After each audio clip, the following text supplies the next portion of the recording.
Atheism has to be one of the most, if not the most, foolish religions in the world. Oh, you're one to talk? Hello, everyone. I'm Professor Plank. I respond to various theological and ideological questions and claims from a rationalistic and naturalistic approach in an effort to give and explain the opposite viewpoint and help to balance the conversation.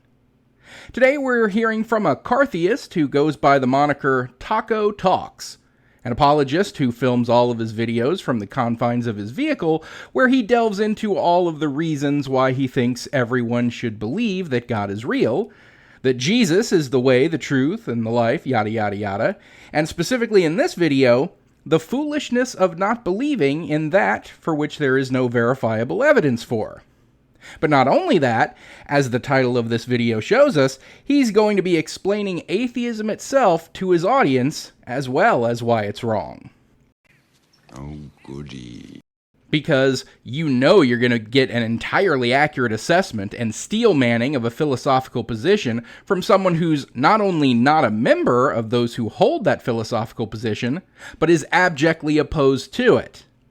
I mean, as someone who's not a Christian, I don't go out and try to properly and honestly represent the Christian position, even though I like to think I have some decent insight into it, given that it was a position I held for the majority of my life. But given my current disdain for it as a viewpoint, I'm loath to do more than debunk, decry, defame, and deconstruct their worldview and the sophistry they use to attempt to support it. But I'm sure that we're going to get a totally fair and balanced representation of atheistic positions from a Christian apologist making TikToks from his car because no one wants him to bring that bullshit into the house. So let's dive in and hear Taco talk about that which he knows little about and is ideologically poised to misrepresent. But before we get to that, if you end up liking what you see in this video and would like to help out the channel, make sure to subscribe and click the bell so you'll always be notified when new content comes out. Check out my social media, including my Patreon, Twitter, and Blue Sky, all linked in the description. And of course, like this video, pop in a comment. All that goes a long way towards pleasing the YouTube algorithm. That thoughtful thinker, turning towards tangible truths and tearing through towering theistic temples, transcending traditional tenets and theological tripe by thinking things through, may keep my channel motoring along. Now on to today's video. Atheism has to be one of the most, if not the most, foolish religions in the world. Not a religion. By any conception of the word, atheism is not a religion. Definitionally, a religion is a personal set or institutionalized system of religious attitudes, beliefs, and practices. There is no institutionalized system of anything with atheism. And there certainly are no unifying attitudes, beliefs, or practices of any kind in atheism. Then 2, the service and worship of God or the supernatural. Well, atheism specifically does not believe in any God, and though atheists can believe in the existence of the supernatural, atheism as a philosophical position doesn't posit the existence of the supernatural, and certainly doesn't include the worship of it. Then there's commitment or devotion to religious faith or observance. Well, atheism insists on no faith or observances of any kind. Then 3, a cause, principle, or system of beliefs held to with ardor and faith. Again, atheism has no causes, no principles, nor any system of beliefs. Now, certainly atheists themselves do have various causes they care about, principles they hold to, and beliefs that they maintain, but none of them come by way of atheism, nor are any prescribed by atheism. And then 4, scrupulous conformity. The only conformity in atheism is the only singular position that every atheist must hold in order to be an atheist, and that is not affirming belief in any gods. And that certainly isn't enough in and of itself to qualify as a religion. Now, beyond just the definitional misapplication of the word religion to refer to atheism, there are a variety of other ways it doesn't meet any criteria to apply to that term. In addition to there being no beliefs or faith in atheism, there's no faith leaders, no holy texts, no edicts, no prescriptions on how to live or behave, no moral precepts, no faith-based values, beliefs, attitudes, or behaviors. Atheism isn't a religion, it's a lack of the very belief that undergirds every religion. Atheism is a religion in the same way that bald is a hair color, the same way that off is a television channel, the same way an empty plate is a 4-course meal. The only reason apologists like Taco like to talk about atheism as if it were a religion is, well, it's twofold. One, because they themselves are so stuck in a religious mindset that they can't get out of that mindset when considering their ideological interlocutors, to the point where they just assume that the atheist non-belief must be a belief in and of itself, because they can't imagine not having a belief at all. And then two, because it becomes really difficult to rhetorically attack a position that is marked by actually not being a position at all. They can attack other religions, they can attack different faiths from their own, they can attack systems. But how do you attack something that isn't a religion, isn't a faith, isn't a system? It's kind of hard.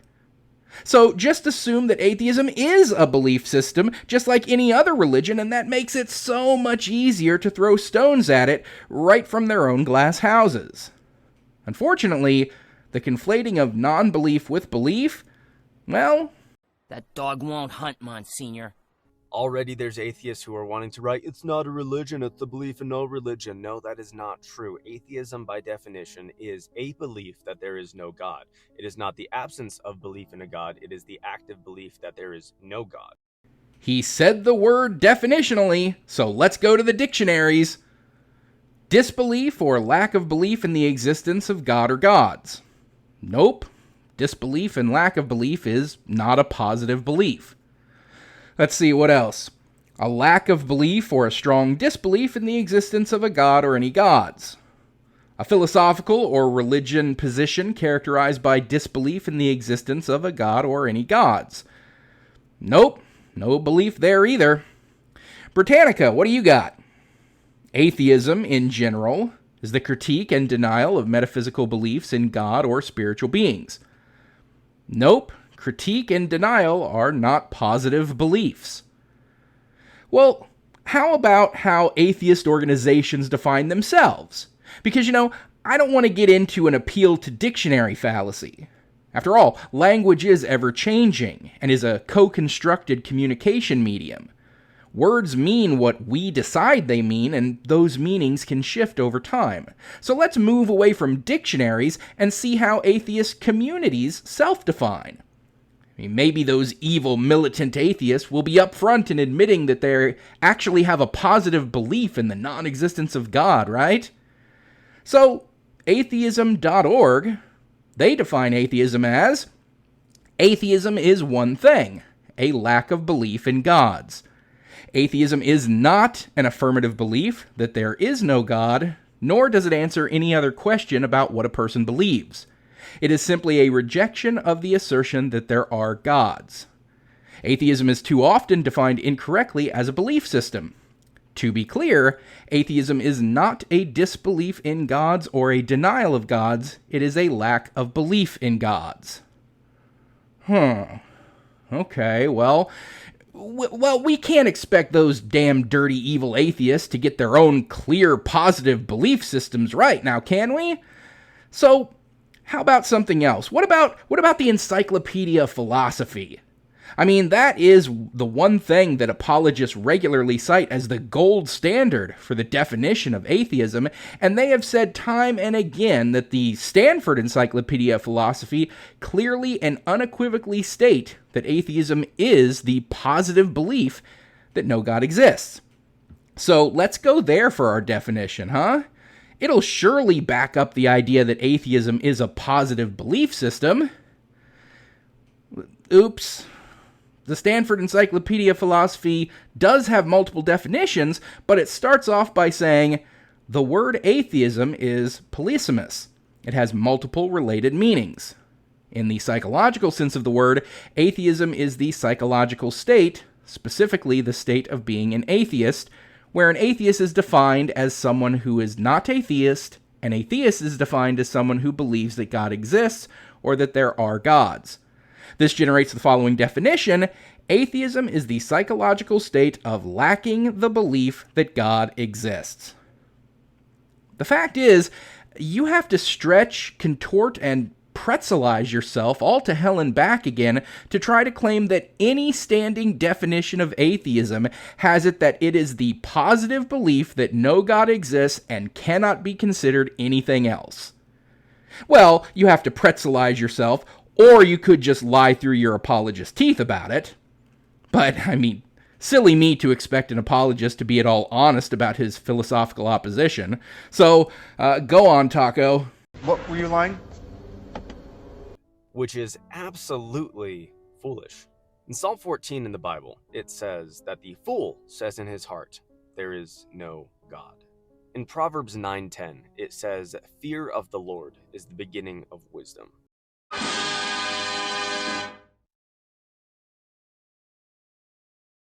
Those two things line up well. Because the one who is an atheist, he doesn't fear God. He hates God, desperately hates God, and doesn't want him to exist. Typically the reason that the atheist rejects God is because the atheist is doing something that the atheist knows is absolutely morally disgusting, or is in support of something that is absolutely morally disgusting, and they don't want to be held accountable for that which they're actively partaking in. Normally, I would retort to this sort of flotsam by expressing that I don't hate that which I don't believe in, or I could show the statistics that atheists engage in lower rates of things that are widely considered morally reprehensible, such as the practically non-existent atheist numbers among the prison population, or how rampant CSA is within the church, while it's practically unheard of in atheistic circles, or how atheists have lower divorce rates, lower infidelity rates, etc. But I instead want to take another tactic today, and that's this. Typically, the reason that the apologist clings so tightly to their God belief is because the apologist is doing something that the apologist knows is absolutely morally disgusting, or is in support of something that is absolutely morally disgusting, and they don't want to be held accountable for that which they are actively partaking in. Religious people, particularly Christians, often engage in child abuse, even if not in terms of CSA. They'll do things like corporal punishment, emotional abuse in the form of insisting to them that everything they do is wicked and hold to their inherent wickedness, and that they should feel shame and guilt for every fleeting thought or act that doesn't constantly glorify a God who they are taught will throw them into eternal hellfire if they don't measure up to impossible rules imposed by Bronze Age goat herders who are desperately trying to hold on to their patriarchal system of control for another generation. Religious people, particularly Christians, subjugate women and drill into their heads from birth that they are second-class citizens who are to resign themselves to an unequal relationship where they're little more than chattel slaves to their husbands or fathers. A psycho little ball that Christian nationalists are currently running with renewed interest in denying women the right to vote, with the idea being that their husbands should just control their votes anyway.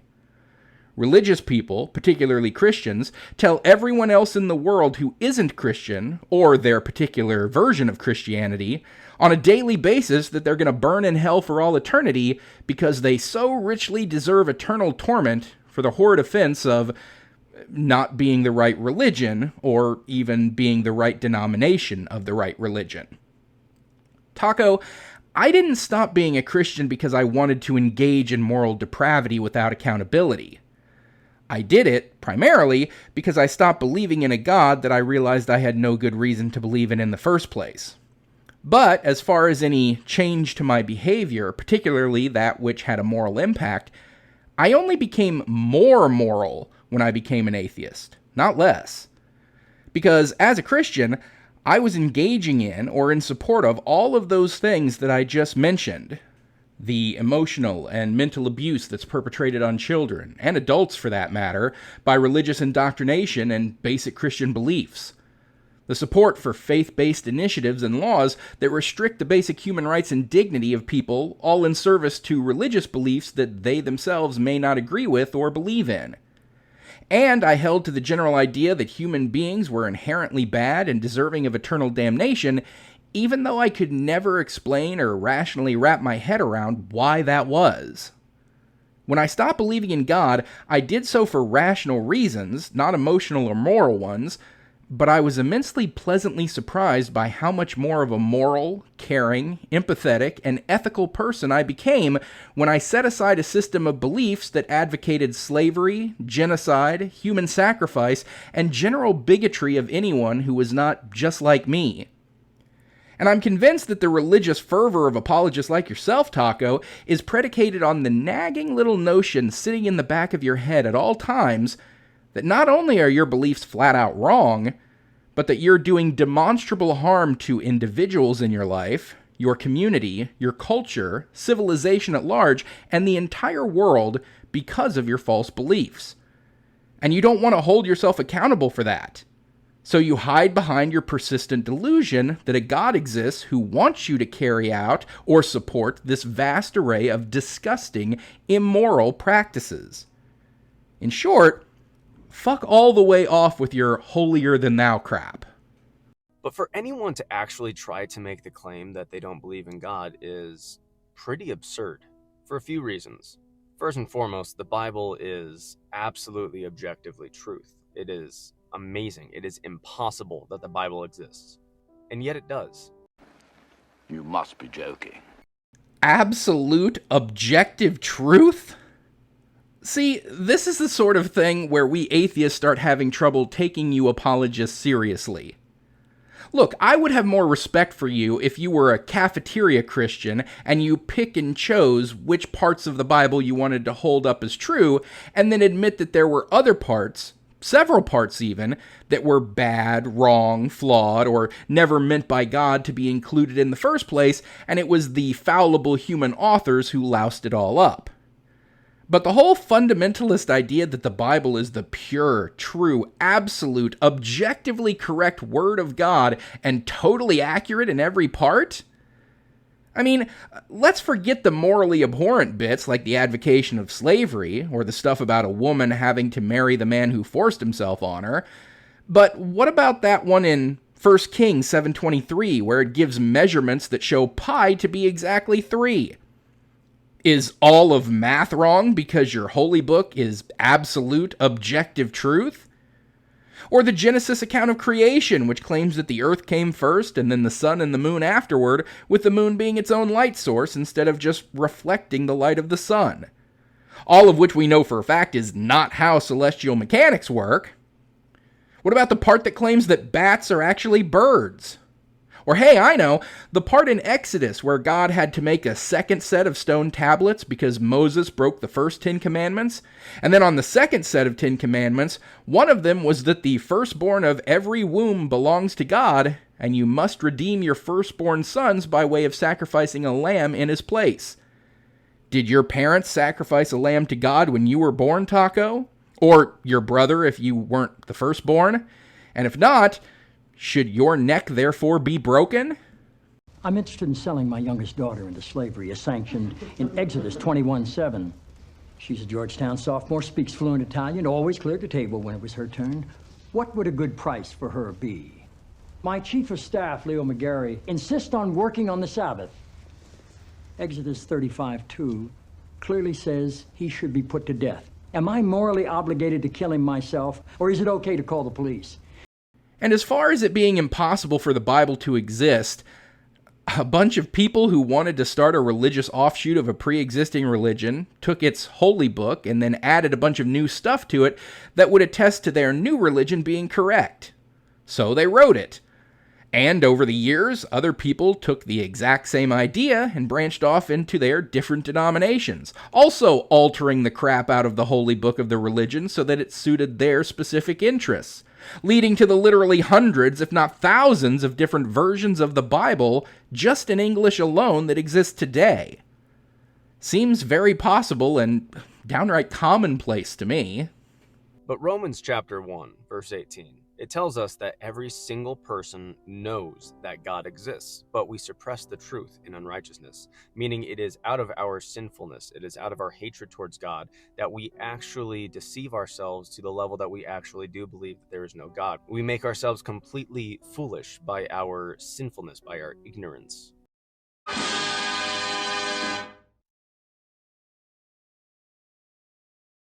Taco, pal, The Bible is the claim. You can't use the claim to prove the claim. So it truly doesn't matter what the Bible says if you're trying to convince people to believe the Bible. The claim can't prove the claim. And frankly, if you wanted to absolutely shoot down any chance you ever had of convincing any atheist to believe in God, you can't do any better than Romans 1:18, saying that everyone already knows that God exists. Because as an atheist, I damn well don't know that God exists. And I know my own mind a hell of a lot better than you do, so I know that that passage is wrong, and I know that you are wrong when you say that everyone already believes in God. Because, no, I don't. And any other atheist is going to reason the same way. They know that they don't believe in God, so that passage in Romans must be wrong. And if it's wrong, how much of the rest of the Bible might be wrong in just the same way? All of it, Jerry! All of it! See, if you look at the world, it is truly impossible to try to pretend that there's no such thing as God. Literally every aspect of the world is proof that there is a God. Literally every single part is proof that there is a God, that there is a creator. I listened on from there, waiting for him to get around to offering up any evidence or reasoning or explanation for that statement, but there wasn't any. He never even attempted to justify that statement. Just everything that exists proves that there is a God being who created it. Don't worry about how or what led me to that conclusion. Just accept it. Trust me, bro. No, I don't. Everything that exists is proof of its own existence. The existence of the sun is proof that the sun exists. The existence of the planet is proof that the planet exists. The existence of all the life forms on the planet are proof that the life forms on the planet exist. Now, as to how those things came to have the forms that they do, we know how the sun came to be through our understanding of stellar mechanics and star formation. We know how the planet came to be through our understanding of accretion and planetary formations. We know how life arose, spread, and propagated through our understanding of abiogenesis, evolution, and natural selection. I don't know of a single thing in all of existence that traces back to being magically bippity-boppity-booed into existence from a supernatural being outside of time and space, which seems to be the same as not existing at all, with a mind and will, even though all of our understanding of mind and will requires a material brain to produce them, who then violated the conservation of matter by blinking it all into existence from nothing. Your theology is akin to universe-belching unicorns from the 8th dimension in terms of its ridiculousness, and it only doesn't seem like a silly fairy tale to you because you've had it drilled into your head since before you could speak. Even if not by your family and upbringing, definitely by the culture that is absolutely saturated in Christian theology. Now, if that creator is the God of the Bible, then that would then be proof of the God of the Bible. Okay. Well, I can't fault you there. Yeah, if it were proven that the God of the Bible exists, that would be proof that the God of the Bible exists. Taco, are you familiar with what a tautology is? Because you just did one. So let's talk about that. See, the same way that this Tacoma was not built by itself, the world was not created by itself. The world, the creation, needs to have a creator. Us, the creature, the creature, must have a creator. We were created. We were made. No, Taco. Your car is not analogous to the planet. And you know, this is just a derivative of the watchmaker argument, a tired, long since, and oft-debunked silly attempt at proving design. How come you apologists always use man-made objects when attempting to make this argument and compare them to the world around us? How come you never use something like a tree, or a rock, or a snowflake, or the sun, or the moon, or any of the other countless naturally occurring objects around us? Oh, that's right, because you can't make the argument from design using those types of things which are clearly not designed.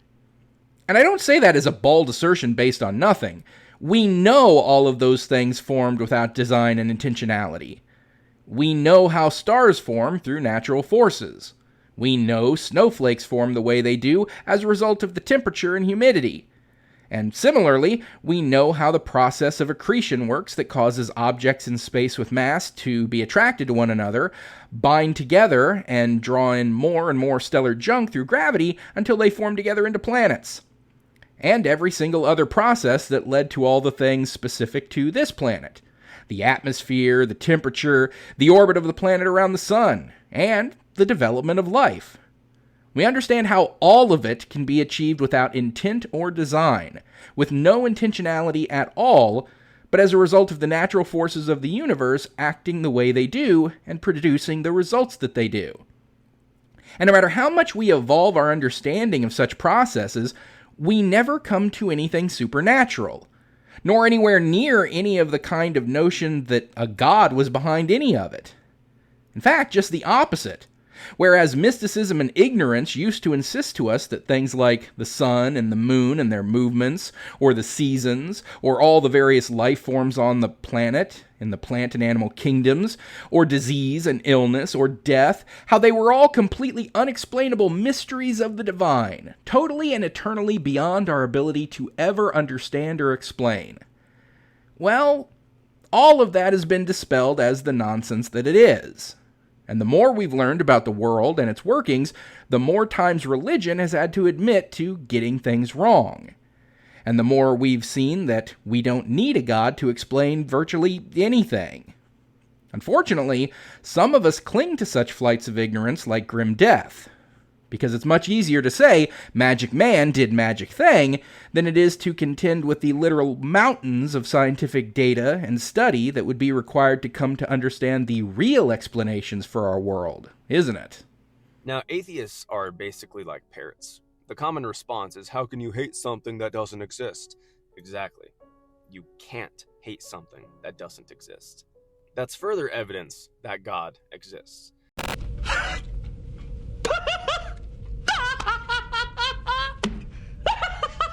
I gotta hand it to you, Taco. That is some top-tier mental gymnastics. Every atheist is out here telling you that we don't hate God because we don't believe that God exists, so your retort is to insist that we do hate God no matter what we say, and that our hating God is proof that God does exist. You know that bull squirt is a sword that cuts both ways, don't you? As a theist, you know that God doesn't exist. And you can't really love something that you don't believe exists the same way you can't hate something that you don't believe exists. And since you can't love something that doesn't exist, you don't really love God.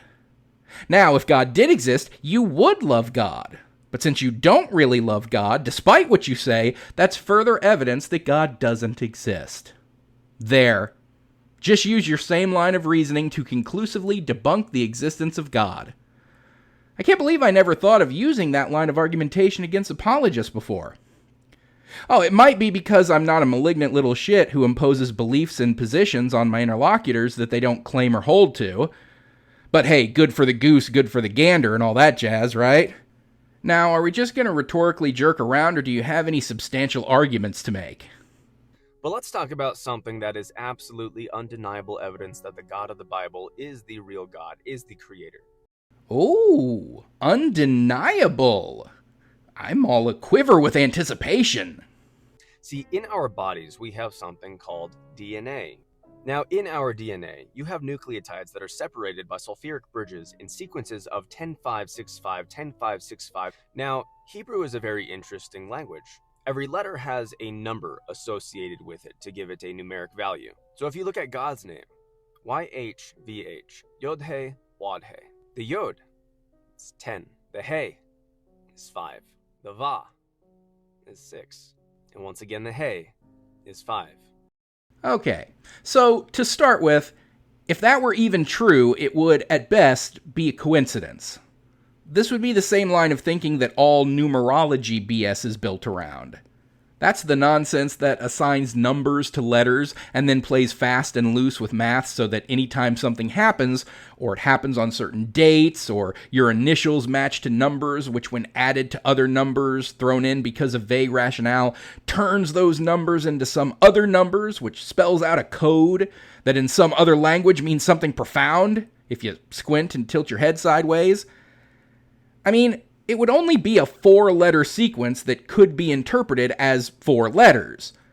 Not exactly a lengthy love letter to his supposed favored creation.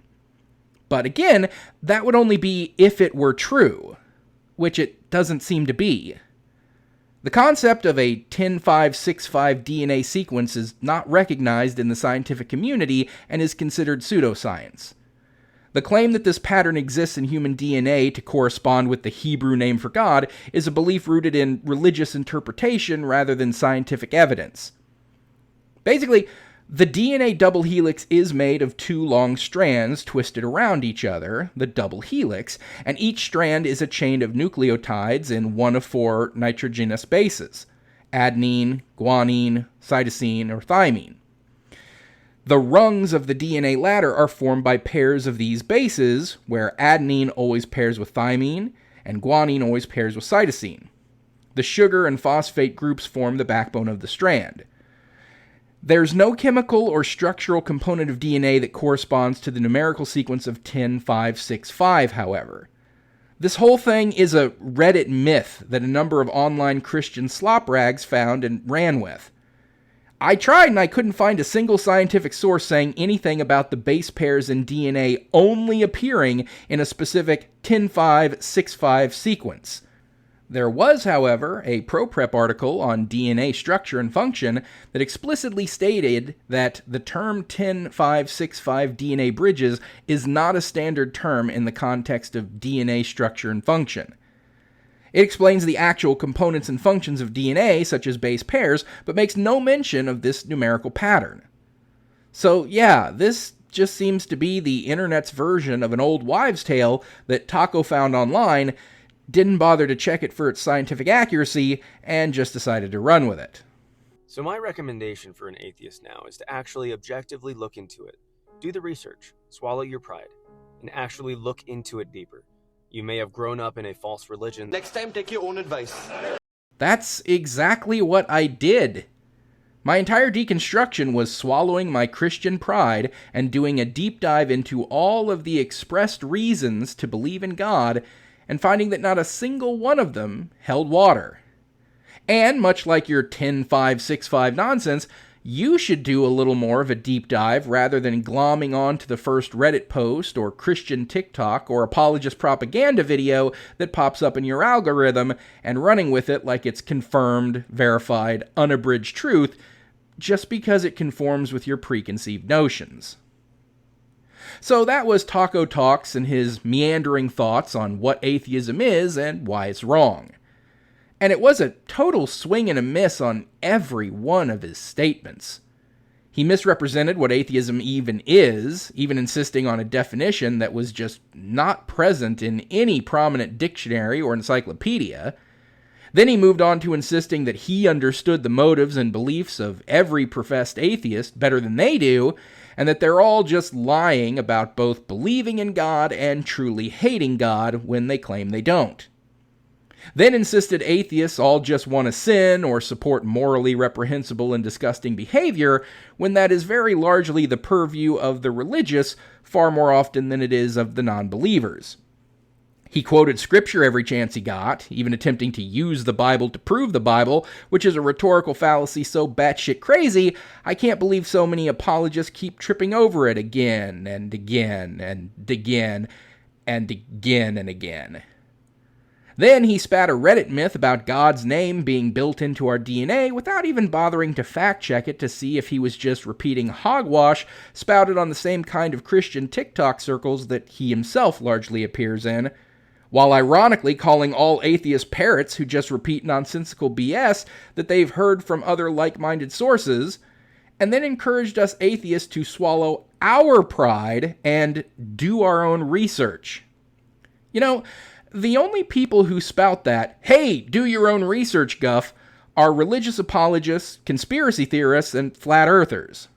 What they really mean is to just accept the biased, unreliable, and unscientific sources that they offer, if they bother to provide any sources at all, more often than not just falling back on, trust me bro, especially when actually doing real research into any of these topics, like religion, science, cosmology, evolution, etc., will just inexorably lead one to naturalistic explanations and further away from the God or pseudoscience that they're professing. So, at the end of the day, Taco talks a bunch of BS about atheism, which he doesn't understand, morality, which, as a Christian, his is profoundly skewed away from anything resembling common ethics and the general well-being of individuals or society at large, and professes a reliance on the lowest level of internet pond scum to try to reinforce his belief system. And that's about what I expected from your garden variety Cartheist. So that is where we'll end things for today.